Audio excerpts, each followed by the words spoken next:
ആശ്വാസം നേടാം. ഹൃത്തിനുള്ളിൽ ജീവൻ നൽകും വചനം, തിരുവചനം.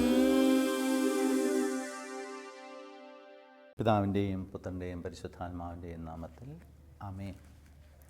ഇന്ന് നമ്മൾ വിചിന്തനത്തിനായി എടുക്കുന്നത് യോഹന്നാൻ്റെ 1-ാം ലേഖനം 3-ാമത്തെ അധ്യായം 1 മുതലുള്ള തിരുവചന ഭാഗമാണ്. 1 യോഹന്നാൻ 3-1 മുതൽ 3 വരെയുള്ള തിരുവചന ഭാഗം. അതിന് തലക്കെട്ട് നാം ദൈവമക്കൾ എന്നാണ്. നമുക്കൊന്ന് വായിച്ചു കേൾക്കാം. കണ്ടാലും എത്ര വലിയ സ്നേഹമാണ് പിതാവ് നമ്മോട് കാണിച്ചത്. ദൈവമക്കളെന്ന് നാം വിളിക്കപ്പെടുന്നു. നാം അങ്ങനെയാണ് താനും. ലോകം നമ്മെ അറിയുന്നില്ല, കാരണം അത് അവിടുത്തെ അറിഞ്ഞിട്ടില്ല. പ്രിയപ്പെട്ടവരെ, നാം ഇപ്പോൾ ദൈവത്തിൻ്റെ മക്കളാണ്. നാം എന്തായി തീരുമെന്ന് ഇതുവരെയും വെളിപ്പെട്ടിട്ടില്ല. എങ്കിലും ഒരു കാര്യം നാം അറിയുന്നു, അവിടുന്ന് പ്രത്യക്ഷനാകുമ്പോൾ നാം അവിടുത്തെ പോലെയാകും. അവിടുന്ന് ആയിരിക്കുന്ന പോലെ നാം അവിടുത്തെ കാണുകയും ചെയ്യും. ഈ പ്രത്യാശയുള്ളവൻ അവിടുന്ന് പരിശുദ്ധനായിരിക്കുന്ന പോലെ തന്നെ തന്നെ വിശുദ്ധനാക്കുന്നു. കണ്ടാലും എത്ര വലിയ സ്നേഹമാണ് പിതാവ് നമ്മോട് കാണിച്ചത്. ദൈവമക്കളെന്ന് നാം വിളിക്കപ്പെടുന്നു. ഈശോയിൽ സ്നേഹമുള്ളവരെ, ഒരു വിശ്വാസ സമൂഹത്തിന് കൈവന്ന ഒരു വലിയ ഭാഗ്യത്തെക്കുറിച്ചാണ് ഇവിടെ യോഹന്നാൻ ശ്ലീഹ പ്രതിപാദിച്ചിരിക്കുന്നത്. നാം ദൈവമക്കളെന്ന് വിളിക്കപ്പെടുന്നു. നാം അങ്ങനെയാണ് താനും. നാം ദൈവമക്കൾ, ഈ ഒരു ബോധ്യം നമുക്കുണ്ടായിരിക്കണം. നമ്മൾ എങ്ങനെയാണ് ദൈവമക്കളായി തീർന്നത്? അതിന് നമ്മളുടെ ഭാഗത്തു നിന്ന് എന്തെങ്കിലും നമ്മൾ വില കൊടുത്തിട്ടുണ്ടോ? നമ്മൾ പരിശോധിക്കുമ്പോൾ നമുക്ക് കാണാനായിട്ട് സാധിക്കും, നമ്മുടെ ഭാഗത്തുനിന്ന് ദൈവ പൈതലാകാൻ നമ്മൾ ഒരു വിലയും കൊടുത്തിട്ടില്ല. ഇതിന് വില കൊടുത്തത് നമ്മുടെ കർത്താവും ദൈവവുമായ നമ്മുടെ രക്ഷകനാഥനുമായ ഈശോയാണത്. വിശുദ്ധ യോഹന്നാൻ്റെ സുവിശേഷം 1-ാമത്തെ അധ്യായം 12-ാമത്തെ വചനമാണ്. അവനെ സ്വീകരിച്ചവർക്കെല്ലാം, അവൻ്റെ നാമത്തിൽ വിശ്വസിക്കുന്നവർക്കെല്ലാം അവൻ ദൈവമക്കളാകാനുള്ള കഴിവ് നൽകി. ഒരിക്കൽ കൂടി ശ്രദ്ധിക്കുക, യോഹന്നാൻ 1:12. അവനെ സ്വീകരിച്ചവർക്കെല്ലാം, അവൻ്റെ നാമത്തിൽ വിശ്വസിക്കുന്നവർക്കെല്ലാം ദൈവമക്കളാകാനുള്ള കഴിവ് അവൻ നൽകി. ഇതിന് സമാനമായ മറ്റൊരു തിരുവചനമാണ് ഗലാത്യ ലേഖനം 3:26. ദൈവപുത്രനിലുള്ള വിശ്വാസം മൂലം നിങ്ങളെല്ലാം ദൈവമക്കളാണ്. യേശുക്രിസ്തുവിലുള്ള വിശ്വാസം മൂലം നിങ്ങളെല്ലാം ദൈവമക്കളാണ്. സ്നേഹമുള്ളവരെ, ഇത് നമ്മൾ നേടിയെടുത്തതല്ല, ഇത് നമ്മുടെ പ്രവർത്തികളുടെ ഫലമല്ല എന്ന് പൗലോസ്ലീഹ എഫേസുസ് ലേഖനത്തിലൂടെ നമുക്ക് പറഞ്ഞു തരുന്നുണ്ട്. എഫേസുസ് 2:8-9 വചനങ്ങൾ. എഫേസുസിലെ സഭയ്ക്ക് എഴുതിയ ലേഖനം 2-ാമത്തെ അധ്യായം 8-9 വചനങ്ങൾ. വിശ്വാസം വഴി കൃപയാലാണ് നിങ്ങൾ രക്ഷിക്കപ്പെട്ടത്. ഇത് നിങ്ങൾ നേടിയെടുത്തതല്ല, ഇത് നിങ്ങളുടെ പ്രവൃത്തികളുടെ ഫലമല്ല. അതിനാൽ ആരും ഇക്കാര്യത്തിൽ അഹങ്കരിക്കേണ്ടതില്ല. ഇവിടെ നമ്മുടെ പൂർവികരായ യഹൂദ ജനതയ്ക്ക്, ഇസ്രായേൽ ജനതയ്ക്ക് അവരെ ആത്മീയ ജീവിതത്തിൽ സംഭവിച്ച വലിയൊരു പരാജയത്തെക്കുറിച്ച് നമ്മളൊന്ന് അറിയുന്നതല്ലാണ്. നമ്മുടെ ജീവിതത്തിൽ അങ്ങനെ ഒരു പരാജയം സംഭവിക്കാതിരിക്കാൻ നമ്മൾ ശ്രദ്ധിക്കുകയും ചെയ്യണം. നമ്മുടെ പൂർവികരായ യഹൂദ ജനത, നമുക്കറിയാം, അനേകം വർഷങ്ങൾ ഈജിപ്തിൻ്റെ അടിമത്തത്തിൽ കഴിഞ്ഞിരുന്ന ആ ജനത, അവിടെ സഹനങ്ങളും വേദനകളും മുറവിളിയും കരച്ചിലും ദൈവസന്നിധിയിൽ എത്തിയപ്പോൾ മോശ എന്ന നേതാവ് വഴി അവരെ മോചിപ്പിക്കാൻ ദൈവം തീരുമാനിച്ചു. അങ്ങനെ ഫറവോൻ്റെ അടിമത്തത്തിൽ നിന്നും ആ ജനത്തെ സീനായി മലയിലേക്ക് കൊണ്ടുവരുന്നു. ഒരു മൃഗത്തെ ബലി കഴിച്ച് ആ മൃഗത്തിൻ്റെ രക്തം അവരെ മേൽ തളിച്ച് ദൈവത്തിൻ്റെ ജനമാക്കി മാറ്റുകയാണ്. ഈജിപ്തിൻ്റെ അടിമത്തിൽ കഴിഞ്ഞിരുന്ന ഇസ്രായേൽ അങ്ങനെ ദൈവജനമായി മാറുന്നു. കർത്താവ് ദൈവമായിട്ടുള്ള ലോകത്തിലെ ആദ്യത്തെ ജനതയാണ് ഇസ്രായേൽ ജനം. കർത്താവ് ദൈവമായുള്ള ഒരേ ഒരു ജനതയാണ് ഇസ്രായേൽ ജനം. സത്യദൈവത്തെ ആരാധിക്കുവാനും സത്യദൈവത്തിന് ബലിയർപ്പിക്കാനും സത്യദൈവത്തിന് പുരോഹിത ശുശ്രൂഷ ചെയ്യാനും ഭാഗ്യം ലഭിച്ച ഒരേ ഒരു ജനതയാണ് നമ്മുടെ പൂർവികരായ യഹൂദ ജനത, ഇസ്രായേൽ ജനത. ഇക്കാര്യത്തെക്കുറിച്ച് സങ്കീർത്തകൻ പറയുന്നുണ്ട്.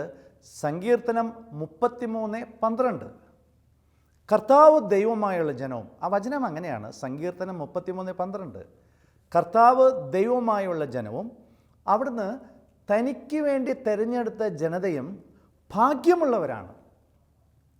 ഇത് നമ്മളെല്ലാവരും ഏറ്റുപറയുന്ന നല്ലതാണത്. കർത്താവ് ദൈവമായുള്ള ജനവും അവിടുന്ന് തനിക്ക് വേണ്ടി തിരഞ്ഞെടുത്ത ജനതയും ഭാഗ്യമുള്ളവരാണ്. അതെ, നമ്മുടെ പൂർവികർ അവർ ഭാഗ്യമുള്ളവർ. കർത്താവ് ദൈവമായുള്ള ഒരേ ഒരു ജനത, സത്യദൈവത്തെ തിരിച്ചറിയാനും സത്യദൈവത്തെ ആരാധിക്കുവാനും പുരോഹിത ശുശ്രൂഷ ചെയ്യാനും ബലിയർപ്പിക്കാനും ഭാഗ്യം ലഭിച്ച ഒരേ ഒരു ജനതയാണത്. അവർക്ക് വേണ്ടി കർത്താവ് എന്തെല്ലാം അത്ഭുതങ്ങളാണ് പ്രവർത്തിച്ചത്. കനാൻ ദേശത്തേക്കുള്ള അവരുടെ യാത്രയിൽ പകൽ മേഘസ്തംഭമായി, രാത്രി അഗ്നിസ്തംഭമായിട്ട് അവരുടെ കൂടെ കർത്താവ് ഉണ്ടായിരുന്നു. അവർക്ക് വേണ്ടി ചെങ്കടൽ വിഭജിച്ചു കൊടുത്തു. ശത്രു സൈന്യത്തിൽ നിന്ന് അവരെ അവിടുന്ന് മോചിപ്പിച്ചു. മന്ന വർഷിച്ചു കൊടുത്തു, കാടപ്പർശി വർഷിച്ചു കൊടുത്തു. ഇതാ മാറായിലെ ജലം മധുരമുള്ളതാക്കി, സമൃദ്ധമായി വെള്ളവും ഭക്ഷണവും എല്ലാം നൽകി അവരെ അനുഗ്രഹിച്ചു. കർത്താവ് കൂടെ ഉണ്ടായിരുന്ന ആ ഒരു ജനം. സ്നേഹമുള്ളവരെ, അവരുടെ ആത്മീയ ജീവിതത്തിൽ വന്ന വലിയൊരു പരാജയമാണ് ഞാൻ പറയാനായിട്ട് ആഗ്രഹിക്കുന്നത്. ഈ പരാജയം നമ്മുടെ ജീവിതത്തിൽ സംഭവിക്കാതിരിക്കാനും കൂടിയാണ് ഇത് പറയുന്നത്. അവർ രക്ഷകനെ പ്രതീക്ഷിച്ചിരുന്നു, രക്ഷകന് വേണ്ടി കാത്തിരുന്നു, അതിനുവേണ്ടി അവർ പ്രാർത്ഥിച്ചിരുന്നു. അങ്ങനെ രക്ഷകൻ കാലത്തിൻ്റെ സമ്പൂർണതയിൽ സ്ത്രീയിൽ നിന്ന് ജാതനായി. അങ്ങനെയാണ് ഗലാത്യ 4:4 നമ്മൾ വായിക്കുന്നത്. കാലത്തിൻ്റെ സമ്പൂർണതയിൽ അവൻ സ്ത്രീയിൽ നിന്ന് ജാതനായി. അങ്ങനെ രക്ഷകൻ ഈ ലോകത്തിലേക്ക് പിറന്നു വീണപ്പോൾ യേശുവിൽ രക്ഷകനെ തിരിച്ചറിയാൻ കഴിയാതെ പോയി. യേശുവിൽ ദൈവപുത്രനെ തിരിച്ചറിയാൻ കഴിയാതെ പോയി. അതാണ് അവരുടെ ആത്മീയ ജീവിതത്തിൽ വന്ന വലിയൊരു പരാജയം. അതിൻ്റെ ഫലമായിട്ട് എന്ത് സംഭവിച്ചു? അവിടെയാണ് നമ്മൾ വീണ്ടും വായിക്കുന്നത്. വിശുദ്ധ യോഹന്നാൻ്റെ സുവിശേഷം 1-ാമത്തെ അധ്യായം 11-ാമത്തെ വചനം.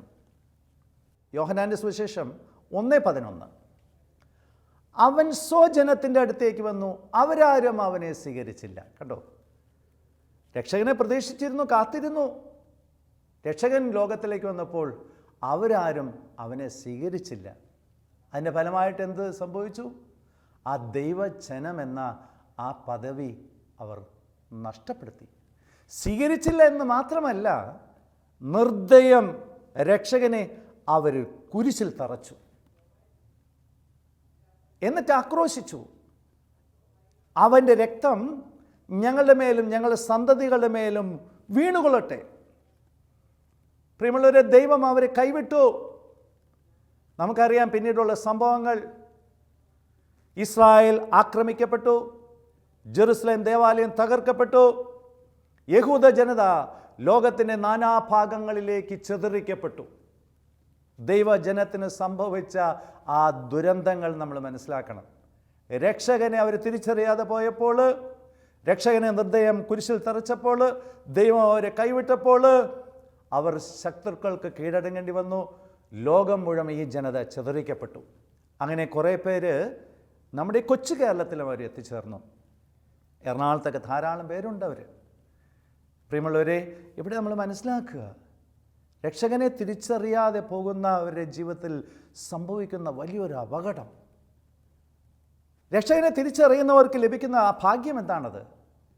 സൗജന്യമായ പാപമോചനം കിട്ടുന്നു, അവർക്ക് നിത്യജീവൻ ലഭിക്കുന്നു, പരിശുദ്ധാത്മാവിനെ കിട്ടുന്നു, ആന്തരിക സൗഖ്യം കിട്ടുന്നു, ശാരീരിക സൗഖ്യം കിട്ടുന്നു. രക്ഷയിലൂടെ നമുക്ക് കൈവരുന്ന ഭാഗ്യം ഇതാണ്: പാപമോചനം, ശാപമോചനം, ആന്തരിക സൗഖ്യം, ശാരീരിക സൗഖ്യം, പരിശുദ്ധാത്മാവ്, നിത്യജീവൻ. ദൈവം മക്കൾക്ക് ലഭിക്കുന്ന വലിയ അനുഗ്രഹങ്ങളാണ്. അവൻ നമുക്ക് നൽകിയിരിക്കുന്ന വാഗ്ദാനം. 1 യോഹന്നാൻ 2:25 വചനം ഇതാണ്.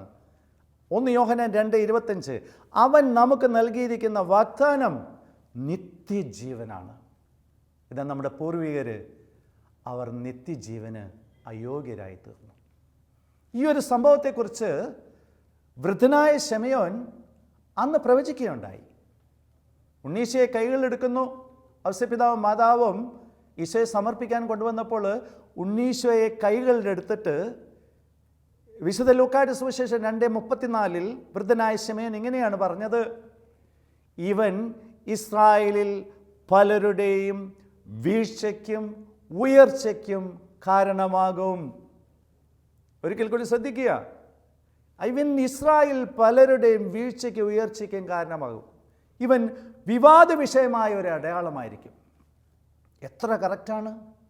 നമ്മുടെ പൂർവികരായ ഇസ്രായേൽ ജനതയുടെ ഒരു വിഭാഗത്തിൻ്റെ വീഴ്ച, മറുവിഭാഗത്തിൻ്റെ ഉയർച്ച.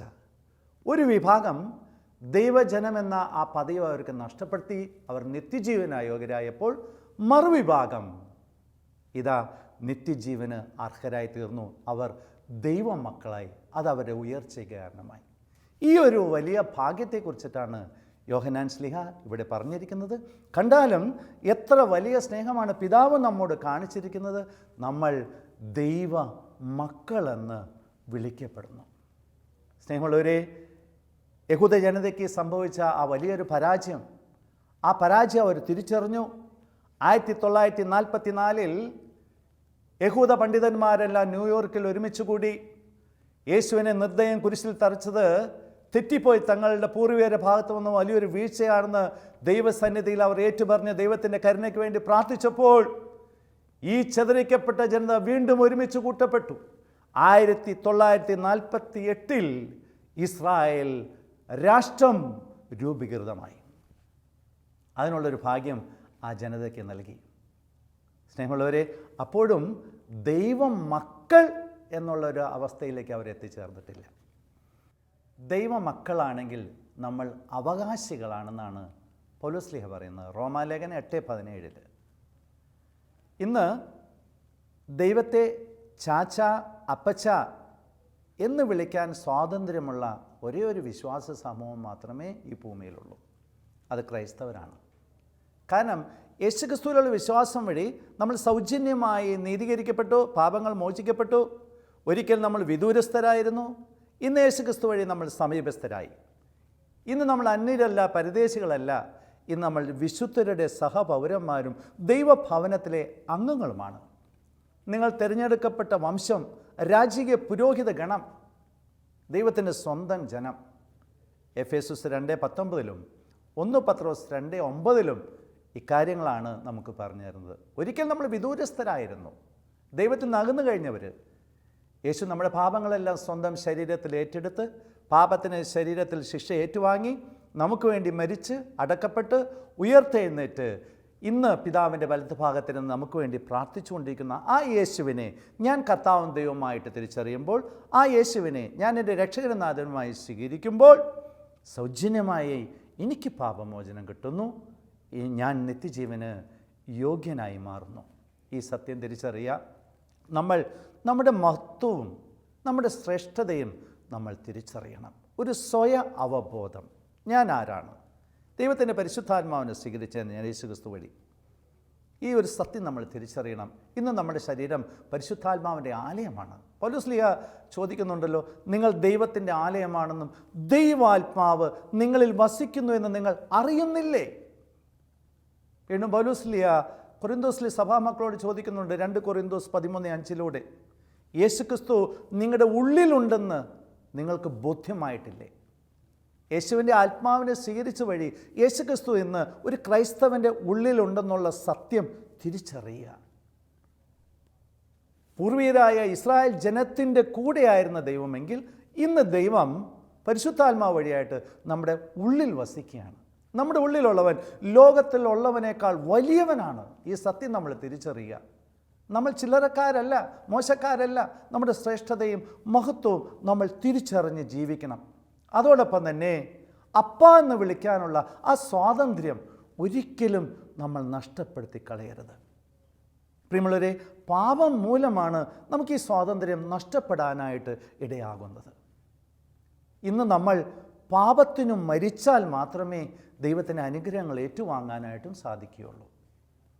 നമ്മൾ മക്കളാണെങ്കിൽ അവകാശികളാണ്. ഏകദേശം 8000ഓളം വാഗ്ദാനങ്ങൾ ഈ സമ്പൂർണ്ണ ബൈബിളിലുണ്ട്. ഭൗതികവും ആത്മീയവുമായിട്ടുള്ള അനുഗ്രഹങ്ങൾ 8000-ലധികം വാഗ്ദാനങ്ങൾ ഈ സമ്പൂർണ്ണ ബൈബിളിലുണ്ട്.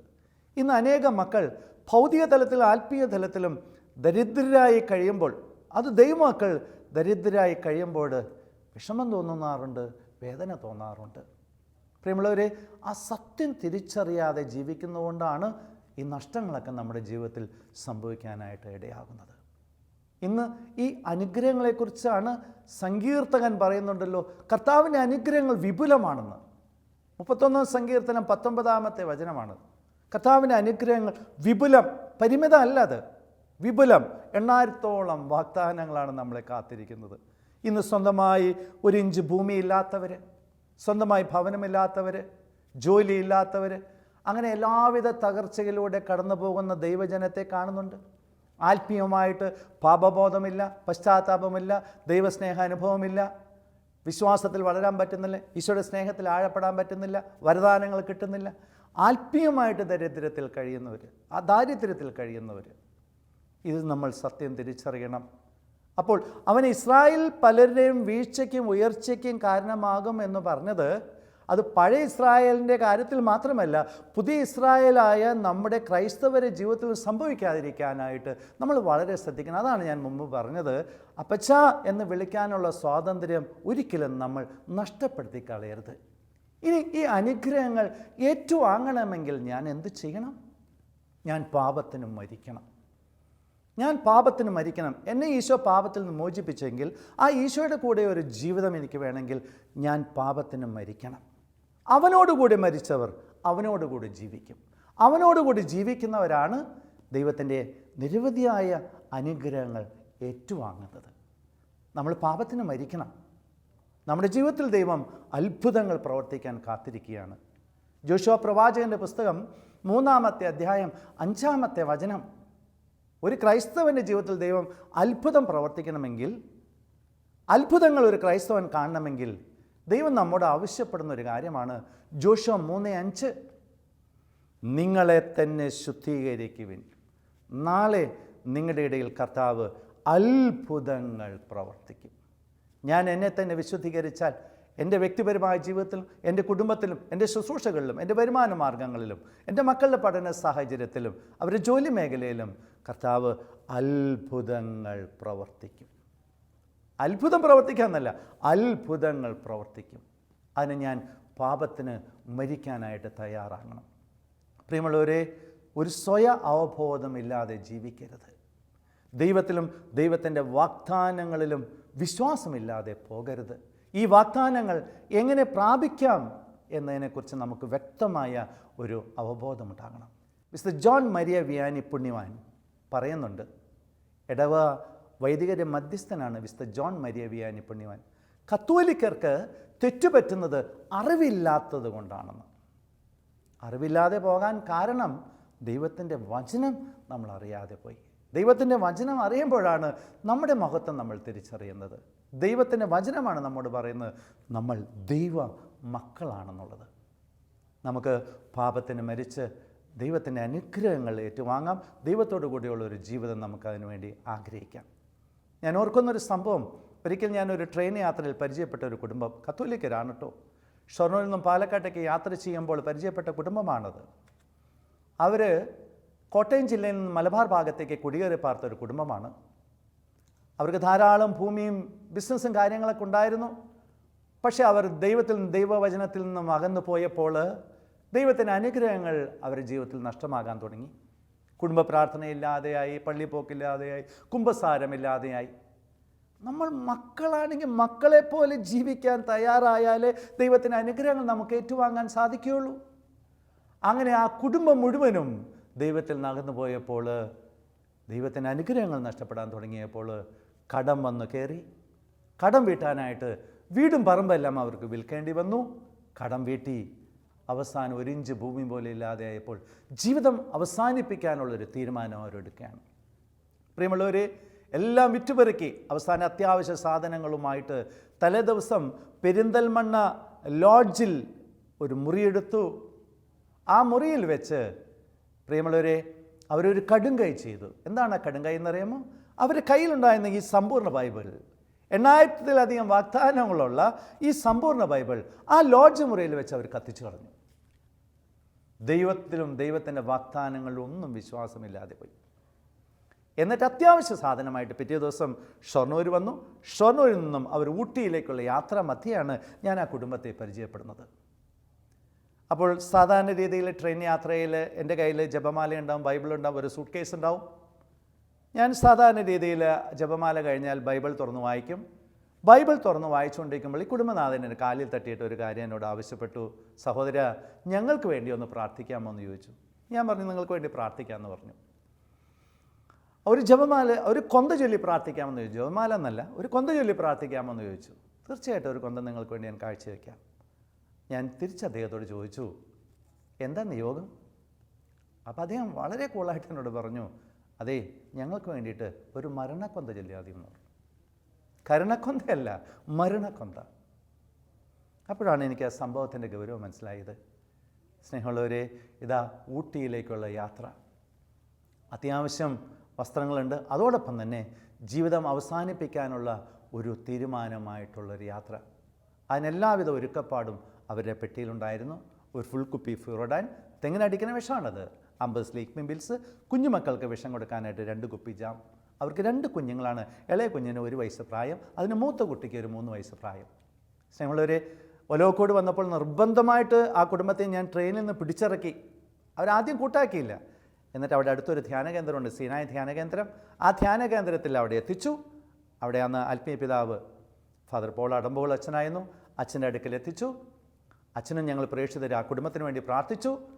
അവർ പിറ്റേ ദിവസം ഒരു ശനിയാഴ്ചയാണ് അന്നൊരു ഏകദിന ശുശ്രൂഷ. ആ ശുശ്രൂഷയിൽ പങ്കെടുത്തു. അതിനുശേഷം ഞായറാഴ്ച ആരംഭിക്കുന്ന ആത്മവിശുദ്ധീകരണ ധ്യാനത്തിൽ അവർ പങ്കെടുത്തപ്പോൾ, അവർ വചനം കേട്ടപ്പോൾ, തങ്ങൾ പാപികളാണെന്നുള്ള തിരിച്ചറിവ് അവർക്ക് ലഭിച്ചപ്പോൾ, അവർ അനുതാപത്തോടെ പാപങ്ങളെല്ലാം ഏറ്റുപറഞ്ഞ് ഉപേക്ഷിക്കാൻ തയ്യാറായപ്പോൾ ദൈവം അവരുടെ ജീവിതത്തിൽ അത്ഭുതം പ്രവർത്തിച്ചു. ആ ധ്യാനം കഴിഞ്ഞ് സമാധാനത്തോടെ ആ കുടുംബം തിരിച്ചുപോയി. ഇന്ന് ഈ കുടുംബം എല്ലാവിധ ഐശ്വര്യങ്ങളോടെ ഈ ഭൂമുഖത്ത് ജീവിക്കുന്നു. ഞാൻ പറഞ്ഞു വരുന്ന പ്രിയമുള്ളവർ, ഇതാണ് നമ്മൾ ദൈവം മക്കളാണെങ്കിൽ ആ മക്കൾ എന്ന പദവി ഒരിക്കലും നമ്മൾ നഷ്ടപ്പെടുത്തി കളയരുത്. ദൈവത്തെ ചാച്ച, അപ്പച്ച എന്ന് വിളിക്കാനുള്ള സ്വാതന്ത്ര്യം ഒരിക്കലും നമ്മൾ നഷ്ടപ്പെടുത്തി കളയരുത്. നമ്മൾ പാപത്തിന് മരിച്ച് ഈശോയുടെ കൂടെ ഒരു വിശുദ്ധ ജീവിതം, ഈശോയുടെ കൂടെയുള്ള ജീവിതം എന്ന് വെച്ചാൽ അത് ദൈവരാജ്യത്തിന് വേണ്ടിയിട്ടുള്ള ജീവിതമാണ്. അത് ആത്മാക്കളുടെ രക്ഷയ്ക്ക് വേണ്ടിയുള്ള ജീവിതമാണ്. അങ്ങനെയുള്ള ഒരു ജീവിതത്തിലാണ് കർത്താവ് അത്ഭുതങ്ങൾ പ്രവർത്തിക്കുക. ആദ്യം അവിടുത്തെ രാജ്യവും നീതിയും അന്വേഷിക്കുക, ബാക്കിയെല്ലാം കൂട്ടിച്ചേർത്തത് തരപ്പെടും. മത്തായി 6:33 വചനമാണത്. നമുക്ക് പ്രാർത്ഥനയിലേക്ക് വരാം. പ്രിയമുള്ളവരെ, നമുക്ക് കിട്ടിയ വലിയ ഭാഗ്യത്തെ ഓർത്ത് നമുക്ക് നന്ദി പറയാം. നമ്മൾ ദൈവം മക്കളാണ്, ദൈവം മക്കൾ. ആ ദൈവം മക്കൾക്കടുത്തുള്ളൊരു ജീവിതം നയിക്കാനുള്ള കൃപയ്ക്ക് വേണ്ടി നമുക്ക് പ്രാർത്ഥിക്കാം. പാപത്തെ നമുക്ക് വെറുത്തുപേക്ഷിക്കാം. നമുക്ക് നമ്മെ തന്നെ വിശുദ്ധീകരിക്കാം. ശിഷ്ടകാലം ഈശോയോട് ഐക്യപ്പെട്ട ഒരു ജീവിതത്തിന് വേണ്ടി പ്രാർത്ഥിക്കാം. ശിഷ്ടകാലം ദൈവരാജ്യത്തിന് വേണ്ടിയിട്ട്, ആത്മാക്കളുടെ രക്ഷയ്ക്ക് വേണ്ടിയിട്ട്, പാപികളുടെ മാനസാന്തരത്തിന് വേണ്ടി ജീവിക്കാനുള്ള വലിയൊരു കൃപയ്ക്ക് വേണ്ടി, അനുഗ്രഹത്തിന് വേണ്ടി പ്രാർത്ഥിക്കാം.